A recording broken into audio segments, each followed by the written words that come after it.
ನಿನ್ನೆ ನಾನು ಶನಿ ದೋಷ ನಿವಾರಣೆಗೆ ಮಂತ್ರ ಒಂದು ಪಾರಾಯಣ ಮಾಡಬೇಕು ಅಂತ ಹೇಳಿದ್ದೆ ಅಲ್ವಾ. ಸೊ ಆ ಮಂತ್ರನೂ ಹೇಳಿದ್ದೆ, ಅದು ಯಾವ ರೀತಿ ಪಾರಾಯಣ ಮಾಡಬೇಕು ಹೇಗೆ ಅಂತ ಇವತ್ತು ನಾನು ನಿಮಗೆ ತಿಳಿಸ್ಕೊಡ್ತೀನಿ. So welcome back to Antarmukhi vlogs. Antarmukhi ವ್ಲಾಗ್ಸ್ಗೆ ಸುಸ್ವಾಗತ. ಅಂತರ್ಮುಖಿ ವ್ಯೂಯರ್ಸ್ಗೆ ಶುಭ ಸಂಜೆ.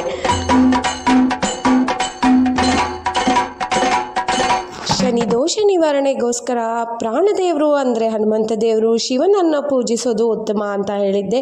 ಸೊ ಆ ಮಂತ್ರ ಕೂಡ ನಾನು ನಿಮಗೆ ಹೇಳಿದ್ದೆ, ಹ್ರೀಂ ಓಂ ನಮಃ ಶಿವಾಯ ಹ್ರೀಂ. ಇದು ಮಂತ್ರ 7.7 ನಿವಾರಣೆಗೆ ಈ ಮಂತ್ರನ ಪಠಿಸಬೇಕು. ಸೊ ಈ ಮಂತ್ರನ ಯಾವ ರೀತಿ ಪಠಿಸಬೇಕು ಅಂತ ಬನ್ನಿ ಇವತ್ತು ತಿಳ್ಕೊಳ್ಳೋಣ. ಮಂತ್ರನ ಪಠಿಸಲು ಸೂಕ್ತ ಸಮಯ ಶನಿವಾರ ಬೆಳಗ್ಗೆ ಸೂರ್ಯೋದಯದಿಂದ ಅಥವಾ ಸೂರ್ಯಾಸ್ತದ ಮೊದಲು.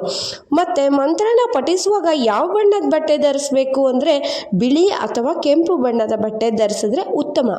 ಮಂತ್ರ ಪಠಿಸಬೇಕಾದ್ರೆ ಯಾವ ದಿಕ್ಕಿಗೆ ಕೂತ್ಕೋಬೇಕು ಅಂದರೆ ಉತ್ತರ ದಿಕ್ಕಿಗೆ ಮುಖ ಮಾಡಿ ನೀವು ಕೂತ್ಕೋಬೋದು.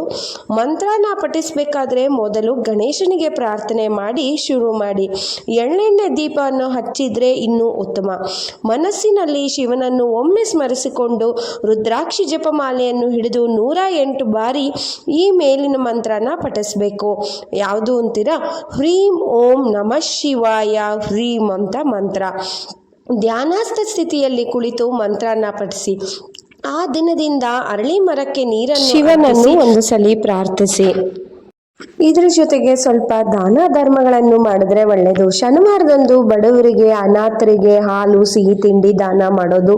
ಆಮೇಲೆ ಅನಾಥರಿಗೆ ಕಪ್ಪು ಬಣ್ಣದ ಹೊದಿಕೆ ಮತ್ತು ಕಪ್ಪು ಪಾದರಕ್ಷೆಗಳನ್ನು ದಾನವನ್ನಾಗಿ ಕೊಡೋದು.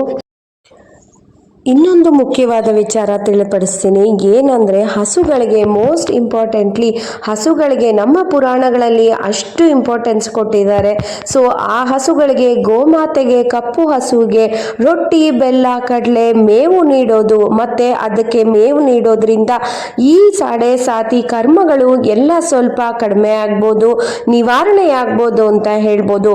ಪುರಾಣಗಳಲ್ಲಿ ಅದಕ್ಕೋಸ್ಕರ ಗೋಮಾತೆ ಅಂತ ಉಲ್ಲೇಖಿಸಿದ್ದಾರೆ.